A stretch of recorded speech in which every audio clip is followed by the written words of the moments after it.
Hey guys, what's up? I'm Zed and welcome back to another video here on my YouTube channel.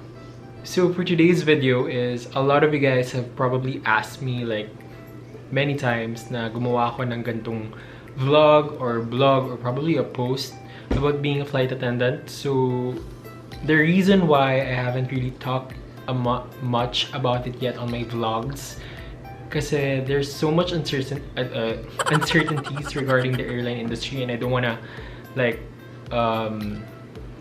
indulge myself into that or go on the topic about being a flight attendant when this is happening around the airline industry. But I went through everything and I come to think of it na I figured na there will be a perfect timing for that na maging topic ko siya sa vlogs ko. Pero naisip ko rin, there is no such as perfect timing. But I really thought about it and I hope this video may serve as an inspiration for you guys na sa mga gusto maging flight attendant then like I was before na ganun din yung isip ko na I really wanted to be a flight attendant. So hopefully being able to share this video to you guys like parang maging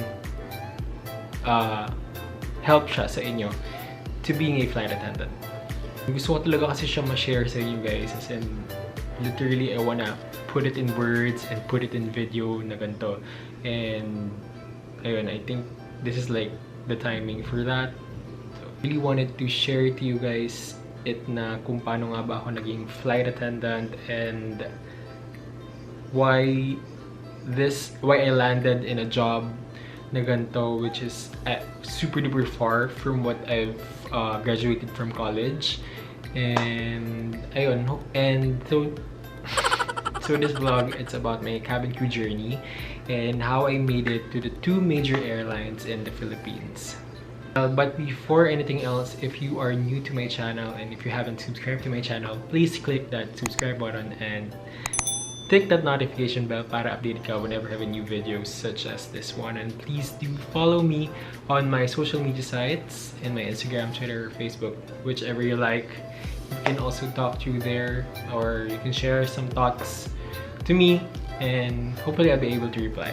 And also pala guys, before I literally just like start the video, I think I'm gonna make this into 2 parts. So start ko muna with how I started as a flight, like how did I apply for a position as a flight attendant, and then the journey goes on till the part 2 of this video. Okay guys, saan nga ba ako magsisimula? Where do I begin to be able to share to you the whole context kung paano nga ba ako naging flight attendant? So, wait lang, isipin ko muna ulit. So, back 2016, 2017, I think, after ko graduate ng college. But I graduated college kasi 2015. Then, 2015 to early 2016, I was basically medyo stagnant for a year. I was doing freelancing and just trying to make it to the vlogging industry as well. Pero kasi, I've figured I'm super longing to be able to travel the world and at the same time getting paid for it. So what I did was I applied for a job, an office job, 2016 if I'm not mistaken. Shucks, no, 2017. Okay, sorry, back 2016 pala, I applied for an office job. Kasi gusto ko rin ma-experience how does an office job actually work bago ako mag-apply dun sa gusto ko talagang trabaho, which is being a flight attendant. And nung 2016 na yon, I literally gained weight after college and during the time of that I given myself to be stagnant for a year. So, ang ginawa ko, nagpapayat muna ako during the time na I'm working for this eyewear brand. And nagpapayat ako and then I really wanted to be the best version of myself before I apply for an airline company. So moving forward to second quarter of 2017, if I'm not mistaken kasi sobrang labo na ng date sa akin. I really wanted to be specific on the dates though. So ayun, back 2017, na-feel ko na I think it's time for me to apply for an airline company na pagiging flight attendant because I really wanted to be a flight attendant. And ilang beses ko ba sasabihin yun, pero ayun, it's so una I passed my resume in Philippine Airlines kasi syempre who wouldn't want it to be part of an airline company that is the flag carrier of the Philippines. And so nag-apply ako for PAL. I passed my resume and thinking na they are still hiring during that time. Kasi parang super random lang yun. You have to pass it sa office nila in Macapagal, I think, as far as I can remember. Yeah, it's in Macapagal. In Macapagal. So sabi ko, pasa ako, and then I'll wait till they call me. Pero yun pala, during 2017, I think they only hired 3 batches nung time na yun. So, and I think late na ako nakapag-apply nun. Kaya, tas nag-freeze hiring sila. So basically, I missed the chance of being part of that batch. Wow, miss talaga, hindi naman. Basically, hindi ako natawag for that.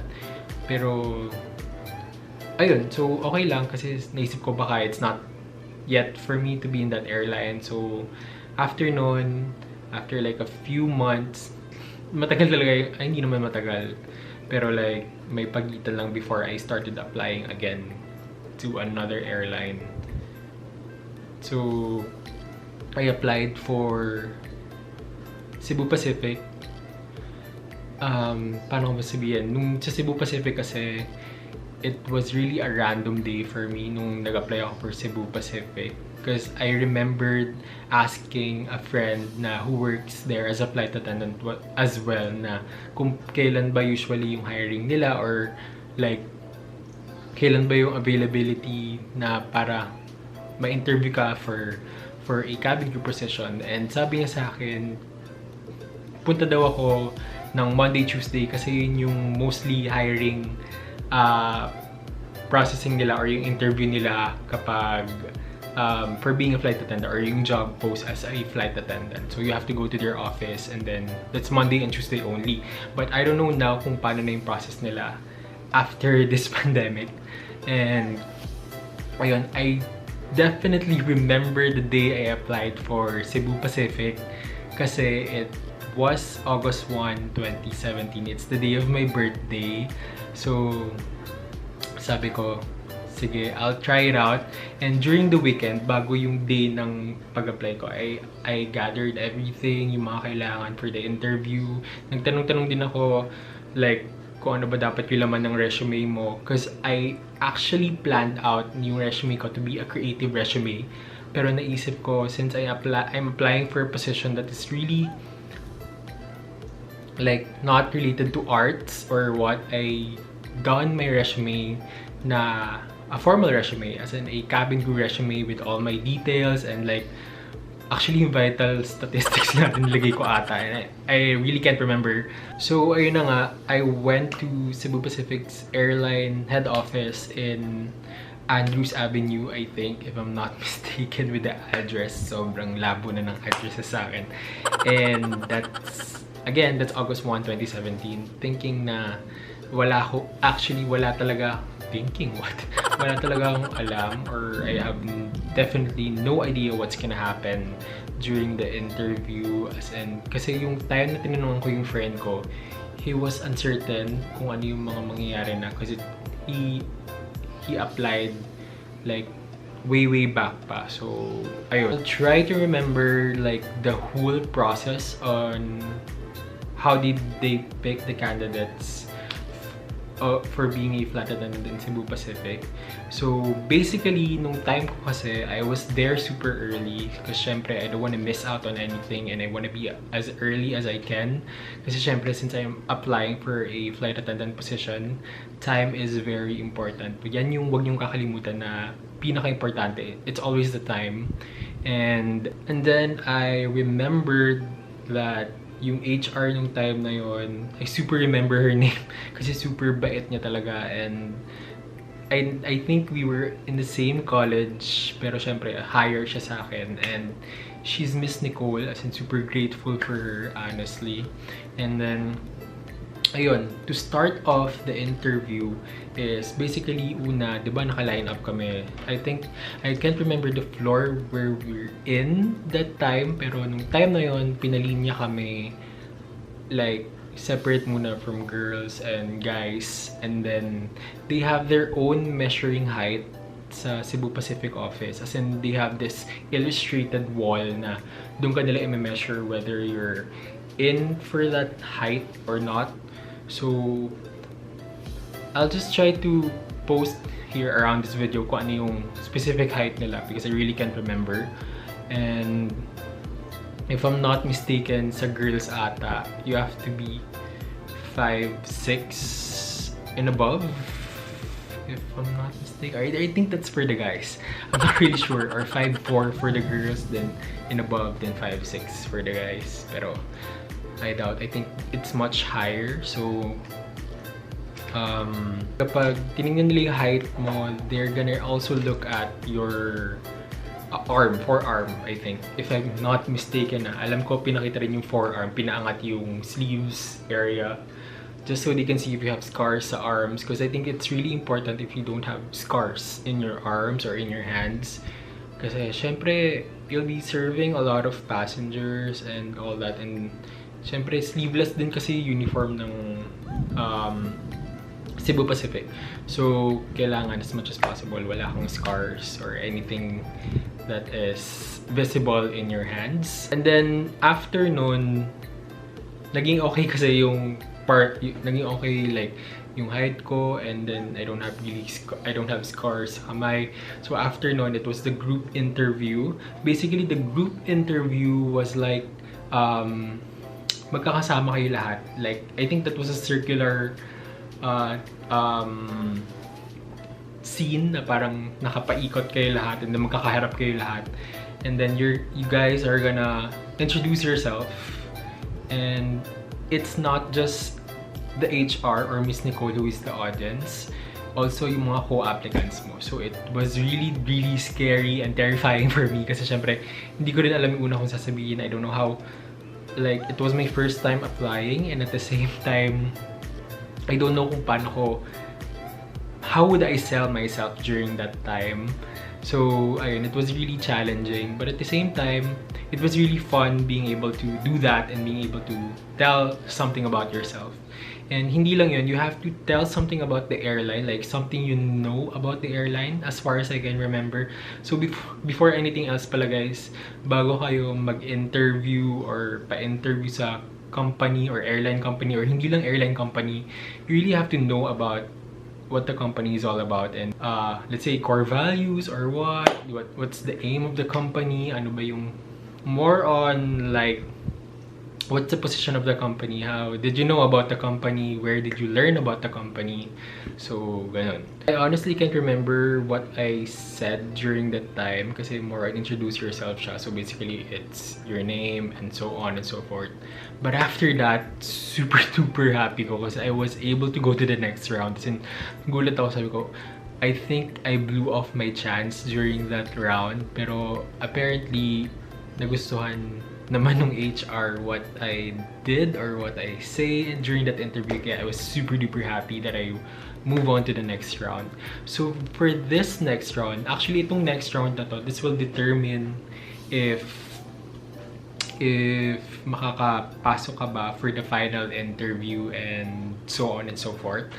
So for this round, it's like a pick a number, like pick 1 to 5 siya na number sa parang fishbowl, and then there's like a certain number lang siya, pero yung sasabi, let's say you picked 1. So like ako, I picked 1, and then yung question, I remember the question sa akin nun. I think it's very similar talaga yung question na yun to everyone. So parang yung tinanong sa akin nun is, what are you going to do if nakita mo yung co-cabin crew mo na nagnanakaw during a flight sa maleta ng pasahero? I think that was the question for me as far as I can remember. And then, syempre, honestly, sinagot ko talaga na parang na I won't like parang I won't stand with that person doing that. Like it's the regulation of the company that kaya ka nga nag-apply dito because you are willing to do the customer service and being honest and fulfillment of the job, na you won't do anything that is against company's policy. So ayun, I really answer that way, and syempre, you won't defend someone who is stealing from the person's luggage. That's really not good.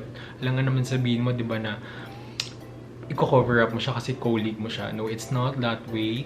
As much as possible, to be honest, what Cebu Pacific is looking, or like any other airlines, is your attitude, honesty, your personality. They're looking for that rather than just they're looking for the physical attributes.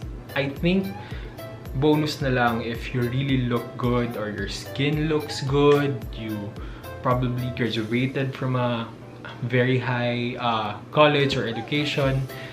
Pero what I really appreciate about Cebu Pacific is that they don't determine that from like where you came from, what college you're in, or did you graduated from college. Hindi sila ganon. They're more on the skill sets that you have, the personality, the attitude. So ayun, I think that's one of the many good things that I can say about Cebu Pacific's hiring process, is that it's really not about the education. Pero syempre, dapat at least as much as possible nakagraduate ka ng high school. But college is not really a big deal for them. So I think that's really good. In addition to that, maybe marami kayo nakikita na magaganda at gwapo na cabin crew or FA. And I think that's just the bonus part na nakukuha nila. Pero they're just really looking into your character, how you carry yourself, how you stand up for yourself, alam mo yun. And of course, yung pagiging mapakumbaba, being humble, like stay on your ground, ganon. I think that's what really is the aspect of being a cabin crew. Kasi syempre, you're facing your customer. Let's say, na-release ka to fly. You're facing your customer, and having like a boastful attitude won't get you like to where you want to be. I think it's really important for you to just stay humble, and kung hindi, let's say ngayon, like at this period of time, hindi mo nakuha yung gusto mong trabaho, or hindi ka nakapasa dun sa interview, don't be such a like parang don't fuss about it. Maybe for a little time malulungkot ka kasi hindi mo nakuha yung chance, pero marami akong kilala na they've applied so many times, like 7 times, 8 times, like more than 3 times, and it didn't stop them from doing what they want. So, and I think that's like the best advice I can give you, like to never ever be so hard on yourself, but at the same time push yourself to the limit para makamit mo yung pangarap mo. Sorry pala guys na wala akong masyadong pictures na pinapakita because I wasn't really documenting that time. It's more on like I was just trying to get through the day na hindi ako matatanggal dun sa every round na nangyayari during the interview. And ayun na nga, kumukulog na sa labas. Ganun talaga, pag nag-vlog talaga ako, like mga sit-down vlog, parating uulan, and I hate it. So, and then, let's move on. Okay, after that round, super duper happy, as in legit happy. Parang parang bigay ata sa akin ni Lord yung araw na yun na that I was able to move into the final interview. So, naging okay lahat during that day 1, yung August 1, 2017. That was a Tuesday. And naging okay lahat, yung interview process and all that. So, I was scheduled a week after for the final interview. So, magte-text lang sila if, like, sasabihin nila at the end of the day kung nakuha ka nila, and then they're gonna schedule you a week after for the final interview through a text. So, ayun, super duper happy kasi yung tenga ko pumapalakpak. I just really can't express it. Pero at the same time, I was a bit worried then. Kasi baka mamaya sa final interview naman ako lumigwak. So, I just tried to be composed of what happened that day and try to do the best I can for the final interview. So, a week has passed. So, I was scheduled for the final interview na, and nung pumunta ako doon sa office ng Cebu Pacific, I was really scared, and I don't know what to do kung ano mangyayari during the final interview, because basically this is a face-to-face with the cabin crew manager herself. I think there are two, Miss Cha and Miss Peachy, during that time, and I was just really scared. Hindi ko alam kung anong sasabihin ko, anong gagawin ko. So ayun nga, I went to the office. Actually, pinapunta na kami sa HR office during that time. Doon kami naghintay for our turn para makausap kami sa different rooms nung manager. So I was interviewed by Miss Cha, and then after being able to answer her questions, like introduce yourself, ganon, ganyan. Actually, hindi siya question, it's more of like tell me something about yourself, mga ganyan. The last question that she asked me was actually hindi siya challenging question eh. It's more on kung ano yung pipiliin mo, ano yung tamang gagawin mo. Kasi basically you're applying for an FA position. So yung question niya sa akin during that time is, what will you do if there is a family holiday, pero yung job mo, tinatawag ka, kailangan mong mag-fly out, and you won't be able to celebrate anything with your family during that time? Anong gagawin mo? Siyempre, I answered it na this job entails me na kailangan kong magtrabaho, and I think that the only thing that my family would be happy about is that me being able to provide for them, and at the same time me being able to do my job as a flight attendant. And ayun, sinabi ko lang na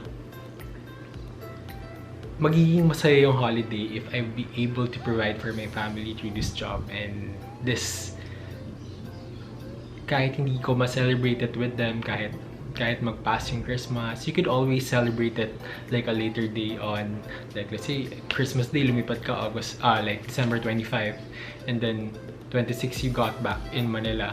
So I think there's no reason na makamiss ka ng one holiday just to be able to do your job. Kasi basically you're in a commitment. It's like a relationship with a company na whatever job yung binigay nila sa'yo, you have to do it. And as in walang reklamo, as in talagang you pursue this one because this is your dream, this is your job. And ayun, so I really answered it well, I hope. And then sabi niya sa akin, sige, punta ka sa cafeteria. Sa cafeteria, it's in the first floor of the building. And then I don't know actually yung pagpunta sa cafeteria, is it a loss or like a win-win for you? Pero pagpunta ko sa cafeteria, like nandun yung ibang applicants na nakasabay ko during the final interview, and we were also curious kung ano nga ba mangyayari, ba't nga ba kami pinapunta dito. Hindi namin alam kung pasok ba kami or tanggal. So natapos lahat ng mga applicants during that final interview, and then honestly, kasi hindi namin nakita yung iba nung pumunta kami sa cafeteria, nung bumaba kami. Yung mga nakasabay ko, hindi ko sila nakita. I wasn't able to see them during that time. So, baka nilagay sila sa ibang room, sa separate room, or what. So, hindi namin alam. So, may mga nakilala na ako during that time, and I think naging kabatch ko sila din during our training. Oh my God, naspill ko na. Okay, I got in and I'm super duper happy. As in, gulat talaga kami, naghiyawan kami sa cafeteria, and it was really a fun moment. As in sobrang hassle nga eh. I really wasn't able to document everything during the interview, the process of the interview, kasi nga I really don't wanna jinx it, and besides may training pa kasi. So ayun, I'm super duper happy kasi pumunta yung HR dun sa cafeteria, and she told us na we got in, and ayun, super duper happy kasi as a first timer, hindi ko akalain na makakapasok ako kasi mostly I think yung sa mga ibang nag-apply, like super duper tagal nila nag-apply, super duper ilang beses sila nag-apply. So it was really a day to remember for me na I was able to got in. And during the time din, binigay na nila yung papers or yung documents na kailangan mo ipasa. And ayun, actually when they accepted you for the job and meron ng bago ata, I'm not sure kung may job offer na during that time. I think wala pa. Shucks, I can't remember, but it was then binigay nila yung requirements na kailangan mo. And honestly, yung ginawa pala nila is you're not just applying for 5J. 5J is Cebu Pacific, like with the international flights and domestic flights, while CEBGO is just purely domestic flights. So parehas mo pala yung in-applyan. And they will determine whether you should be a trainee for 5J or a trainee for DG, if I'm not mistaken, which is CEBGO. So ayan, pinocess agad namin yung documents, nagpa-medical kami agad and all that. Pero during that time, medyo natagalan din sila to process us for training kasi nga they are still determining the batches na magti-training, and may nagre-recurrent training kasi during that time. So and I think konti lang kasi, and as far as I can remember, konti lang din yung rooms sa Cebu Pacific office kasi dun yung training sa mismong head office nila in Andrews Avenue. So ayun, sobrang natagalan. The months went by until such time nag 2018, and then kasi nag 2018 na ganun katagal yung processing nila during that time. And I understand naman, pero ayun nga lang, medyo nasad din ako kasi akala ko wala ng chance. So what I did was, sobrang funny nito guys.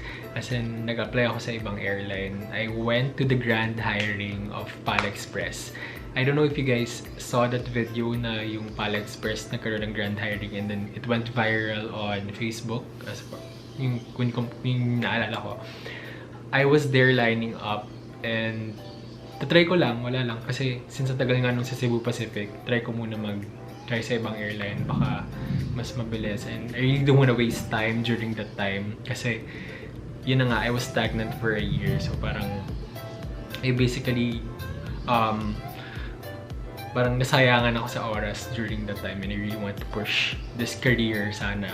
So yun, nag-apply ako sa PAL Express. But unfortunately guys, sa first round lang ako ng PAL Express. I think they're really picky din kasi with it comes to their applicants, which is I understand. And sabi ko sa sarili ko, okay, baka hindi ako for PAL Express.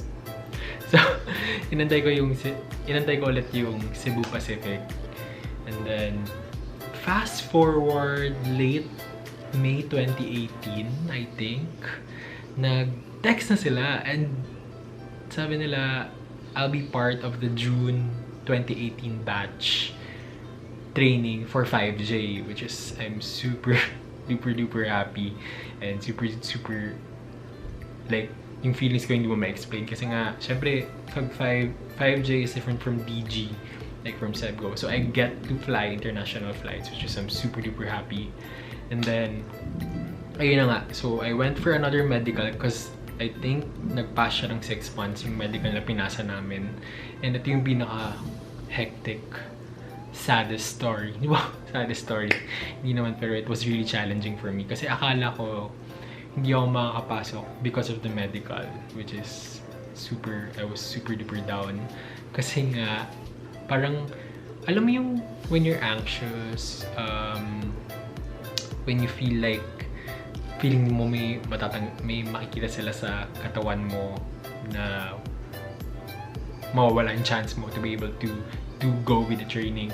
So, ayun na nga, yung nangyari kasi sa akin is yung BP ko hindi bumababa, as in yung blood pressure ko hindi bumababa, as in parang it's just going up and up yung medical ko. So parang ang dami kong pinagdaanan, ang dami kong process na, nagpa-check pa ako ng blood ko talaga. As in, purely, like, yung if may blood pressure ako. Pero wala talaga sila nakita. So, na-figure out ng doctor na mag-release sa akin na I was just going through a white coat syndrome, na parang whenever you feel like you're going to a clinic or like sa hospital, like nag-anxiety attack ka, parang ganun. So pero alam, super duper grateful ako dun sa doctor na yun kasi like ni-release niya ako kasi nga yun lang yung nakikita niyang reason kung bakit nga ganun. And I think that's the only reason kasi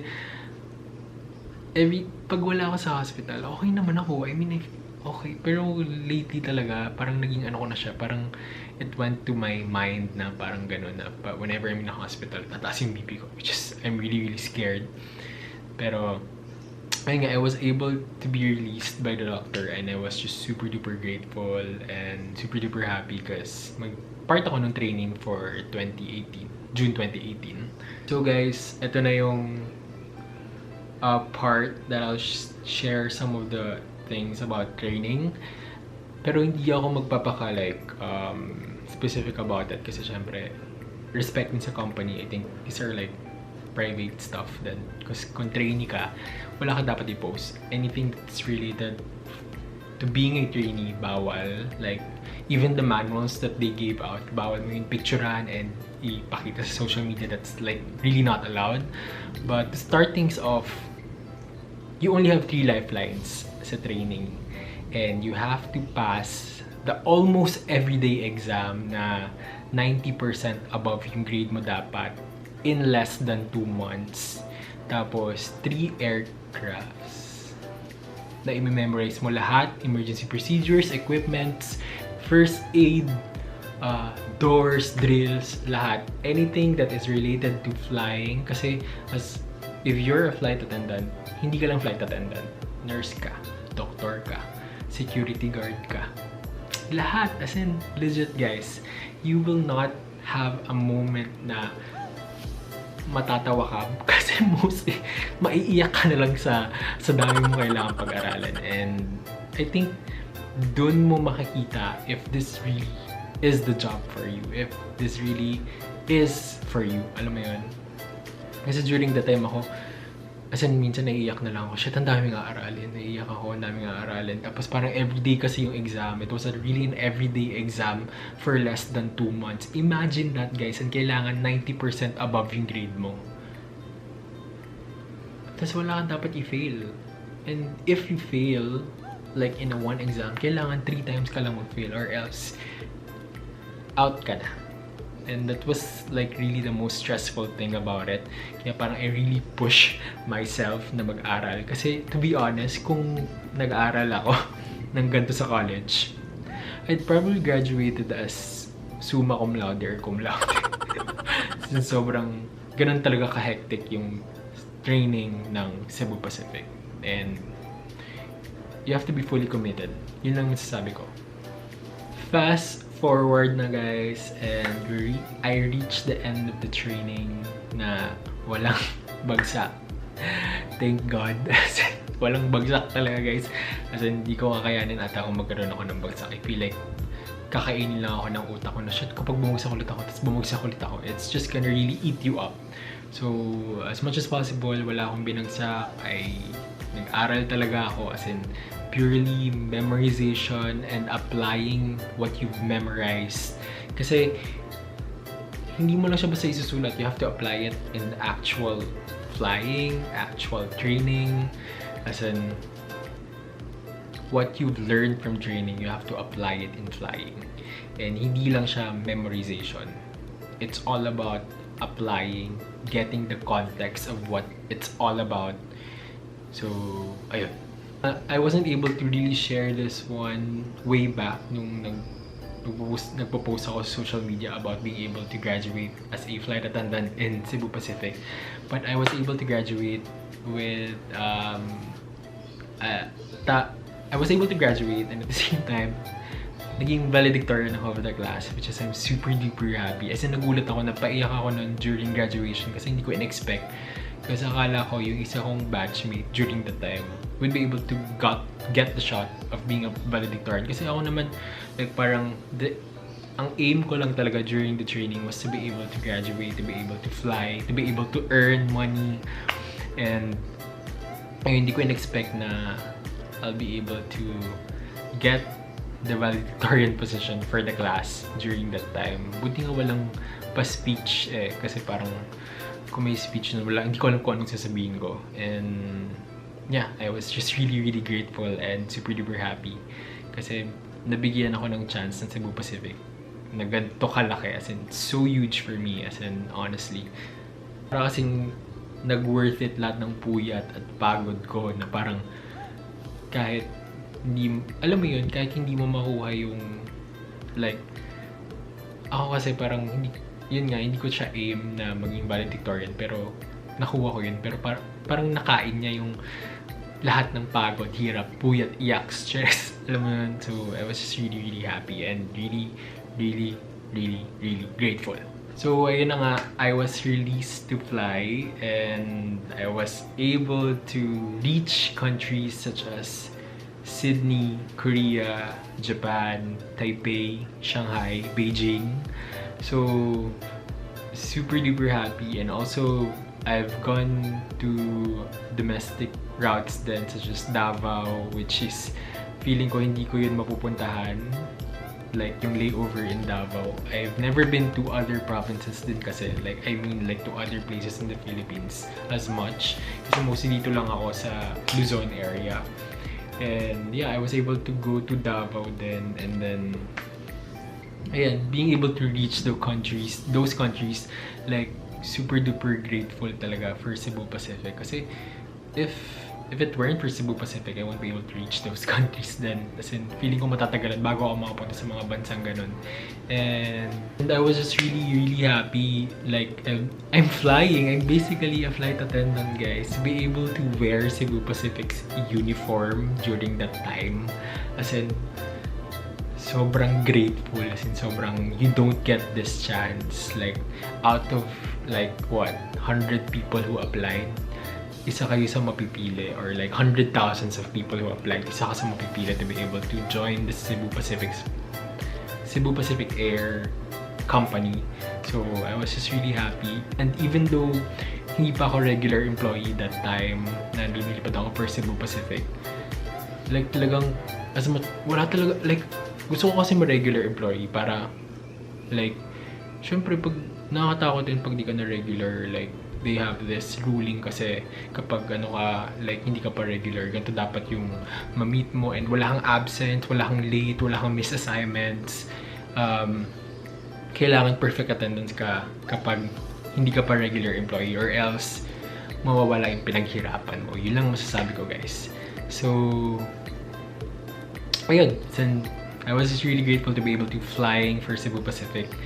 Kahit 6 months pa lang ata ako nun na magsi 6 months na flying for Cebu Pacific. And then, guys, come to reach my 6th month of regularization, something happened. Something happened to me, and which I'm going to continue on my next vlog. Sabi ko sa inyo, guys, diba, ipapart 2 ko yung sunod kong vlog. And I don't wanna finish everything on this vlog lang. Kasi gusto ko siya 2 parts as much as possible. Para hindi rin makain yung time nyo on just watching this vlog. Para may next vlog kayo ulit na you can look forward to. So guys, thank you guys for watching this vlog. And I'll just see you guys on the part 2. So don't forget to subscribe and click that notification bell para updated ka. Bye!